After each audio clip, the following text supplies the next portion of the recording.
Dios te bendiga, te habla tu hermano Carlos Alfredo Santiago. Estamos aquí una vez más para continuar con nuestro estudio. En esta ocasión estaremos viendo lo que es una introducción al Nuevo Testamento. En el video pasado, la cual estaré colgando una imagen por ahí que usted puede entrar al canal Tribu de Fe para que puedan ver lo que subimos ahí. Allí estuvimos hablando de una preintroducción al Nuevo Testamento. Ahora estaremos de lleno en lo que es en la introducción. Quiero leer unos versículos, el 16 y el 17 de 2 de Timoteo 3. Leemos en el nombre de Jesús.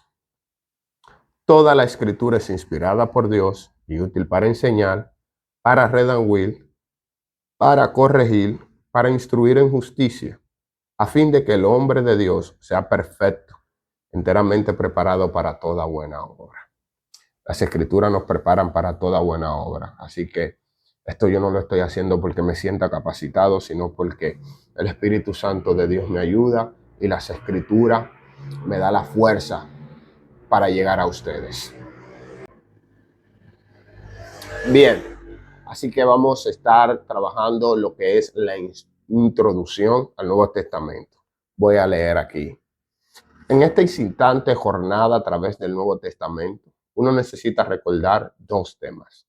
Primero, este estudio procede del supuesto que la Biblia es la palabra inspirada por Dios. El supuesto de que la Biblia es inspirada por Dios. Usted cree, yo creo, creemos que la Biblia es inspirada por Dios. Por consiguiente, el fundamento para la fe y la práctica. El Antiguo Testamento es el fundamento. Antiguo Testamento el fundamento, el Nuevo Testamento es la superestructura. Pero todo es la palabra de Dios. La religión cristiana está basada en la tradición judeo-cristiana. Segundo, esto es un curso de estudio, una introducción, una apreciación global de lo que es el Nuevo Testamento. Vamos a tener una apreciación global antes de entrar al estudio de cada libro en particular.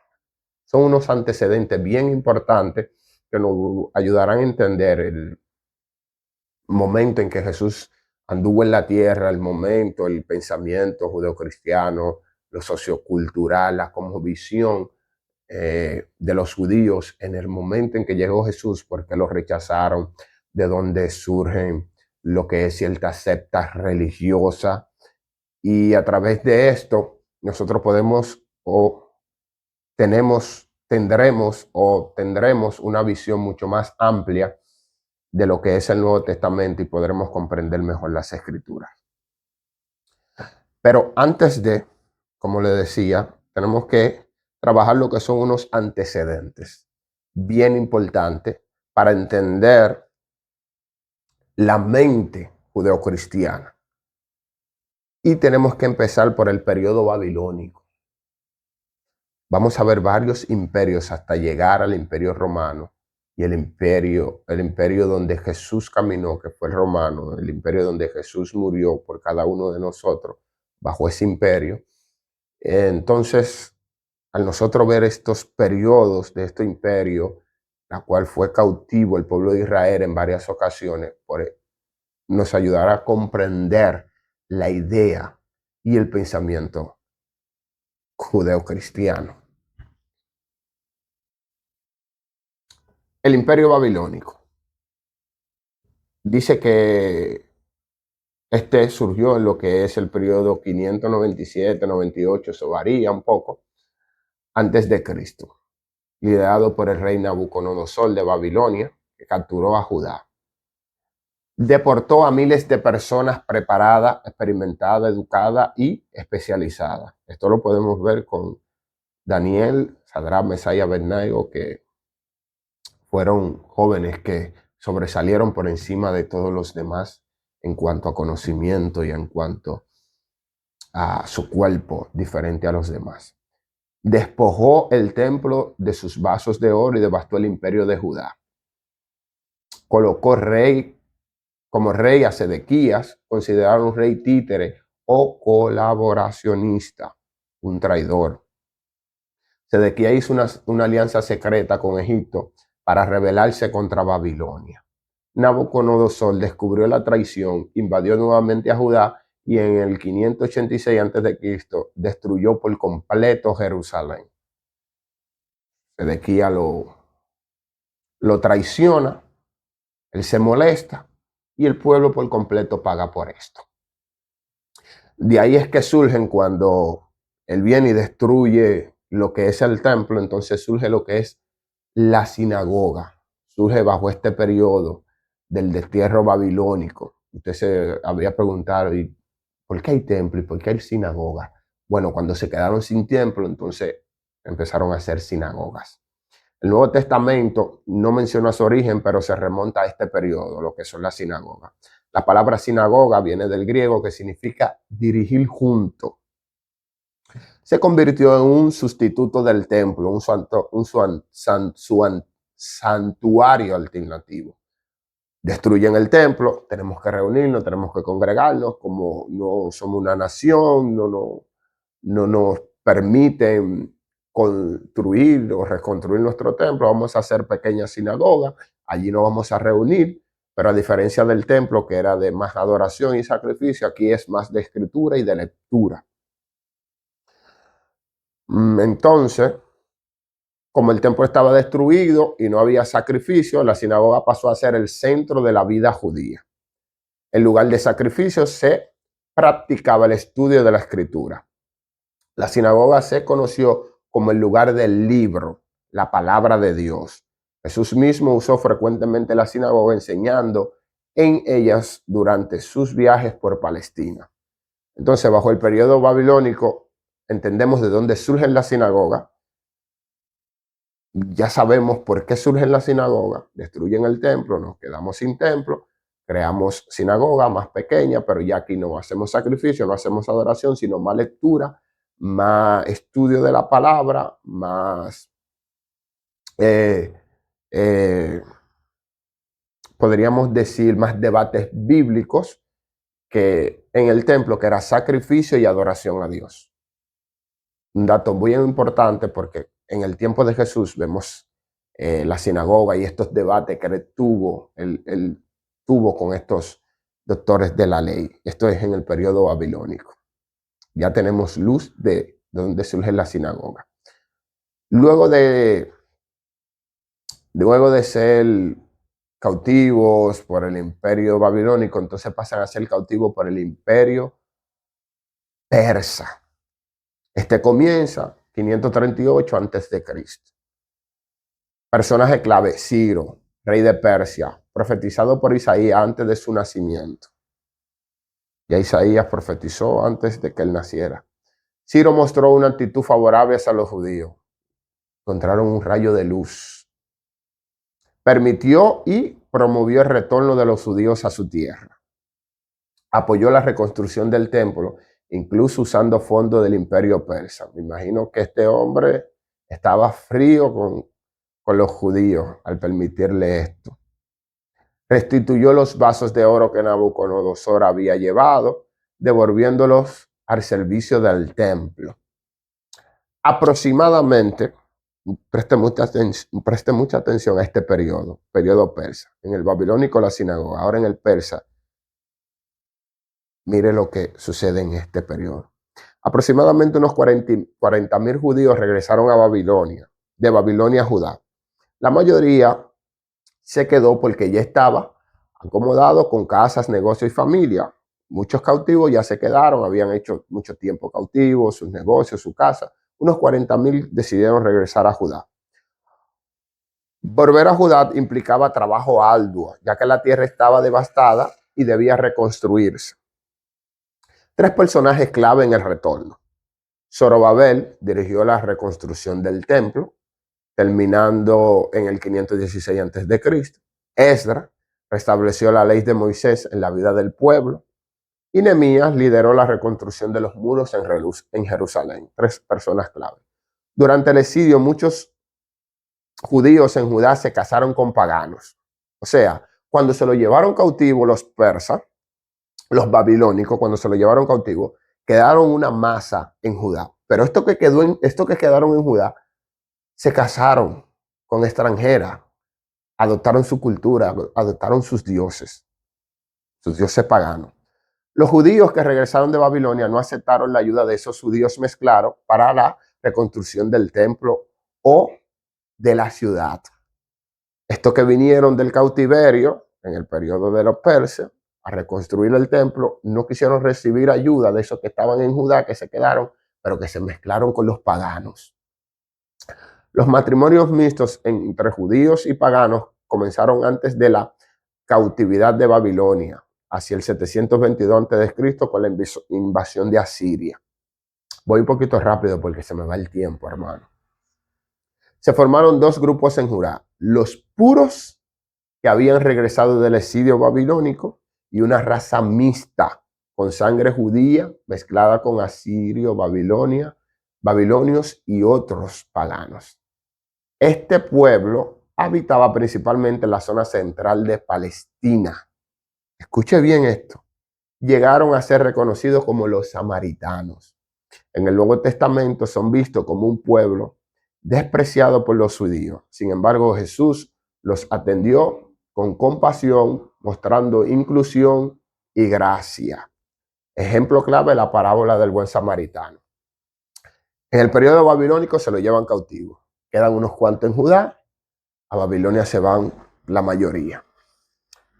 Cuando cae el imperio babilónico, llega el Persia, le da permiso de ir a Judá a reconstruir su templo, a reconstruir su ciudad, pero da la casualidad que estos 40,000 que vienen del cautiverio, cuando llegan a Judá, que encuentran estos que están ahí, en vez de estos estar puros que se quedaron en la tierra, estos se mezclaron con paganos, con paganas, se casaron entre ellos, adoptaron sus dioses. Esos que fueron, llevaron cautivos, que volvieron, dijeron, por así decirlo, parafraseando, nosotros que estábamos en cautiverio, estuvimos por allá, en otra cultura, bajo la cultura de esa gente, nos mantuvimos limpios. Y ustedes que estaban en nuestra tierra, en la tierra santa, se mezclaron, no queremos coro con ustedes. Ustedes son unos paganos, ustedes son peores que los gentiles, porque un gentil es el que no es judío, pero un samaritano es aquel que se juntó con los paganos y adoptaron su cultura. De ahí surgen los samaritanos y la diferencia entre judío y samaritano. Así que ya vamos obteniendo luz. En el imperio babilónico tenemos la sinagoga, en el imperio persa tenemos la historia samaritano-judío. Ahora viene el periodo, este es un periodo sumamente importante para el evangelio. Sumamente importante para el evangelio. Y veremos por qué. El periodo alejandrino o el griego. Este abarca de 332 a 301 a.C. Personaje clave: Alejandro Magno, hijo de Filipo de Macedonia.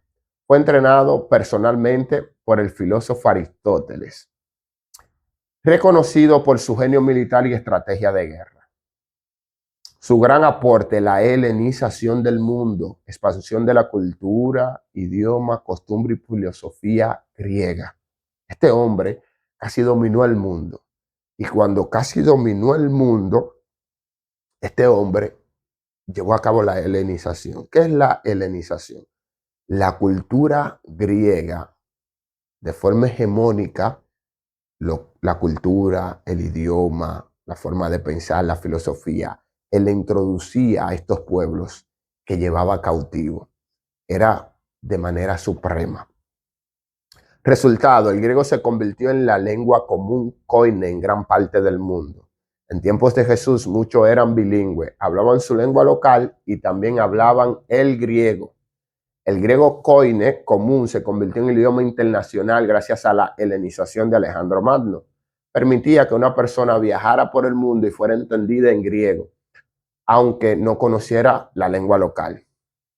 Los judíos de la diáspora, o sea, de la dispersión, adoptaron el griego, ya que muchos habían perdido el hebreo. Para ellos se tradujo el Antiguo Testamento al griego, conocido como la Septuaginta. Esa es la primera Biblia, o sea, el Antiguo Testamento fue traducido, que fue escrito en arameo y en hebreo, fue traducido al griego por seis, ¿verdad? 6 de cada tribu, da 72, pero como ellos usan concepto de redondear, lo redondearon a 70, Septuaginta significa 70. Fueron 6 maestros de cada tribu que tomaron y tradujeron al griego esa Biblia. Dice aquí, la traducción se realizó en Alejandría, Egipto, unos 150 años antes de Cristo. Fue hecha por aproximadamente 70 eruditos judíos. La Septuaginta fue la Biblia usada en tiempos de Jesús. Los discípulos y los apóstoles la usaron. La palabra Septuaginta significa 70.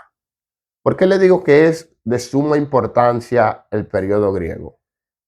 Al Alejandro Magno conquistar casi el mundo y llevar a cabo la helenización, o sea que su cultura y su idioma esté en todos esos pueblos conquistados, se empezó todos esos pueblos a hablar el griego. Al todos esos pueblos hablar el griego, a la hora de llevar el evangelio, aunque yo no entienda tu idioma, yo sea hebreo, tú sea arameo, lo que sea, al griego, hegemónicamente ser enseñado por Alejandro Magno, el evangelio se podía expandir y podía llegar a los demás. Es como en estos tiempos el inglés o la moneda del dólar. Yo puedo tener una negociación con un palestino, con uno de Israel, uno de por allá, de cualquier país, China, Japón, a través de la moneda del dólar. Su moneda de él aquí no tiene mucho funcionamiento, la mía ya no tiene mucho funcionamiento, pero como el dólar es mundial, podemos hacerlo a través del dólar o a través del idioma del inglés. Aunque ya estamos en unos tiempos donde tenemos traductores y esas cosas, pero es para que entienda la idea del griego. El griego fue de suma importancia para la evangelización. Como los demás pueblos hablaban muchas partes el griego, a través de este idioma el evangelio se pudo expandir mucho más rápido. Entramos a lo que es el periodo sirio. Que se le vaya quedando estas cosas. Periodo babilónico tenemos la sinagoga. En el persa tenemos... wow. Esto tiene que quedarse en nuestra mente. Esto tenemos que hacer el ejercicio para que se quede en nuestra mente. En el babilónico tenemos la sinagoga. En el persa tenemos la situación de los samaritanos. Pero en el griego tenemos el lenguaje y la Septuaginta, la escritura que se utilizaba en el tiempo de Jesús, en el tiempo que él estuvo aquí, y el idioma. Ahora tenemos el periodo sirio. Este abarca del 198 al 167 antes de Cristo. Personaje clave, Antíoco. Este sí era un depravado. Antíoco IV, Epifanes. Su nombre significa manifestación de Dios. Oye eso. Su pretensión de ser considerado un Dios fue ofensiva para los judíos que creían en un único Dios. Probablemente la ciudad de Antioquía recibió su nombre de este personaje. Hecho terrible. Colocó una imagen de Dios Zeus en el templo y obligó al pueblo a rendirle culto. Oiga eso, qué depravación. Los libros apócrifos, como Primera y Segunda de Macabeo, relatan estos hechos históricos. La palabra apócrifo significa oculto y se asocia con lo dudoso o lo no canónico. Aunque los macabeos no son parte del canon bíblico, sí ofrecen valiosa información histórica sobre este periodo. Los Macabeos es un libro apócrifo, fue dejado fuera del canon bíblico por ciertas enseñanzas dudosas, pero que ustedes lo pueden utilizar como trasfondo histórico para obtener información de la historia. En otro momento, para mostrar su desdén absoluto hacia los judíos, escuche esto, Antíoco Epifanes IV ofreció una cerda delante del gran altar de Dios en el templo. Según las leyes dietéticas, el Antiguo Testamento estaba prohibido comer carne de cerdo. Imagínense entonces sacrificarlo a Dios. Por lo tanto, ofrecer un cerdo en el altar judío era considerado el último acto de profanación al templo. Y esto no pasó inadvertido para los patriotas judíos. Esto fue un caos.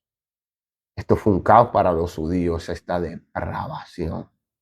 Vamos con el periodo de los macabeos. Los macabeos no fueron tanto meramente solo religiosos, sino fueron revolucionarios y llevaron a cabo una guerra civil. Abarca de 1067 a... Abarca de 167 a 141 a.C. Personaje clave, Matatías padre, y su hijo Judas Macabeo. Matatías inició la rebelión contra el dominio sirio a rechazar sus dictados. Judas Macabeo, que significa el martillo, lideró con éxito la resistencia usando tácticas similares a la guerra de guerrillas. Fue más guerrero que religioso. La revuelta fue de carácter patriótico y religioso. En el 164 a.C., Judas derrotó a los sirios y recuperó el templo para el culto judío. Este hecho dio origen a la fiesta de la dedicación Hanukkah, también llamada Fiesta de las Luces, que hoy coincide con la época de Navidad. El periodo se caracteriza por ser una revuelta judía contra los opresores sirios. Probablemente en este tiempo surgieron los grupos importantes, los celotes y los fariseos. Dato importante aquí. Hanukkah es una fiesta que se celebra por un milagro que sucedió en los tiempos de esa revolución. Si no me recuerdo, fue que una lámpara, un candelabro, una lámpara, duró como 15 días, un mes, encendida sin aceite en ese tiempo. Y eso fue un acto milagroso y ellos celebran en ese tiempo que fue de gran ayuda para la victoria de los macabeos en contra de esos depravadores. Y de ahí surgen probablemente los celotes y los fariseos, que dentro de los discípulos había un celote que era un guerrero, un guerrillero, más que religioso, y los fariseos